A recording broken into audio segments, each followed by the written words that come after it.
শ্রী গুরু জয়।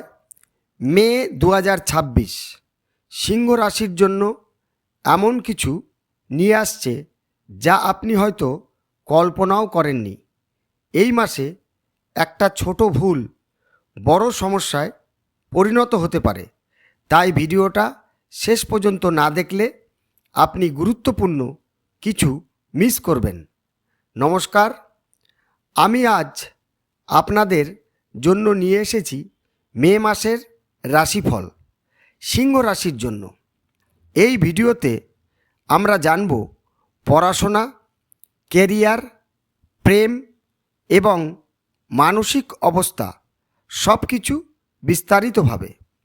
প্রথমেই কথা বলি ছাত্রছাত্রীদের নিয়ে।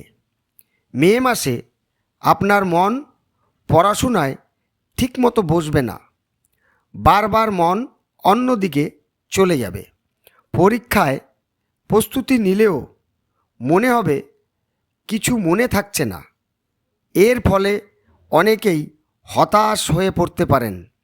কিন্তু এখানে একটা গুরুত্বপূর্ণ কথা, এই সময় হাল ছেড়ে দিলে চলবে না। প্রতিদিন ছোট ছোট লক্ষ্য রাখুন, মোবাইল থেকে যতটা সম্ভব দূরে থাকুন, নিজের উপর বিশ্বাস রাখুন। মনে রাখবেন এই সময়টা অস্থায়ী। এবার আসি কর্মজীবন ও কেরিয়ারে। এই মাসে কাজের ক্ষেত্রে চাপ বাড়বে। আপনি যতই চেষ্টা করুন, কাজে দেরি, বাধা এসব আসতেই থাকবে। কেউ কেউ নতুন চাকরির সুযোগ পাবেন, কিন্তু সিদ্ধান্ত নিতে কনফিউশন হবে। এখানে একটা বড় সতর্কতা, হুট করে কোনো সিদ্ধান্ত নেবেন না। ভুল সিদ্ধান্ত ভবিষ্যতে সমস্যায় ফেলতে পারে। সিনিয়রদের পরামর্শ নিন, সব দিক ভেবে তারপর এগোন। এবার আসি যারা ব্যবসা বাণিজ্যে যুক্ত আছেন, তাদের কিন্তু কিছুটা পাওনা আদায় হতে পারে, তবে বুদ্ধি খরচ করতে হবে। পাওনাদারদের খোঁজখবর করে চাইতে পারলে কিছুটা অর্থ আদায় হয়ে যাবে। এখানেও একটা সতর্কতা আছে, দেখতে হবে পাওনাদাররা আপনার উপর ক্ষুব্ধ না হয়, সেইভাবে কথাবার্তা বলুন। এবার আসি প্রেমের সম্পর্কে। এই মাসটা একটু সংবেদনশীল। ছোট ছোট বিষয় নিয়ে ভুল বোঝাবুঝি হতে পারে। যোগাযোগের অভাবে দূরত্ব বাড়তে পারে। অনেকেই ভাববেন সে কি আমাকে আর ভালোবাসে না, কিন্তু আসল সমস্যা ভালোবাসা না, সমস্যা হলো কমিউনিকেশন। খোলাখুলি কথা বলুন, ইগো দূরে রাখুন, একে অপরকে বোঝার চেষ্টা করুন, তাহলেই সম্পর্ক বাঁচবে। এবার আসি শরীর নিয়ে বা হেলথ নিয়ে।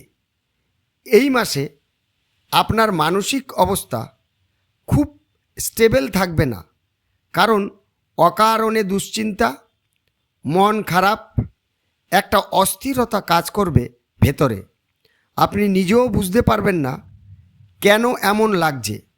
এই সময় নিজেকে একা রাখবেন না, পরিবারের সাথে সময় কাটান, প্রার্থনা বা মেডিটেশন করুন, পজিটিভ চিন্তা করার চেষ্টা করুন। এবার আসি বিবাহিত দম্পতিরা। ছোট সমস্যাগুলি অল্পতেই মিটিয়ে ফেলুন। কথা কম বলে কাজ করে চেষ্টা করুন, নচেত পারিবারিক অশান্তি আপনাকে কিছুটা বিভ্রান্ত করবে এবং মনও খুব ভারাক্রান্ত থাকবে। এবার আসি এই মাসে সবচেয়ে জরুরি হলো ধৈর্য রাখা, রাগ নিয়ন্ত্রণ করা, বড় সিদ্ধান্ত এড়িয়ে চলা। মনে রাখবেন খারাপ সময় চিরস্থায়ী নয়। যদি এই ভিডিওটা আপনাদের ভালো লেগে থাকে তাহলে লাইক করুন, আর আপনার রাশির জন্য এরকম ভিডিও পেতে সাবস্ক্রাইব করতে ভুলবেন না। কমেন্টে লিখুন আপনার অভিজ্ঞতা কেমন যাচ্ছে এই মাসে। ধন্যবাদ। ভালো থাকুন, সুস্থ থাকুন। শ্রী গুরু জয়।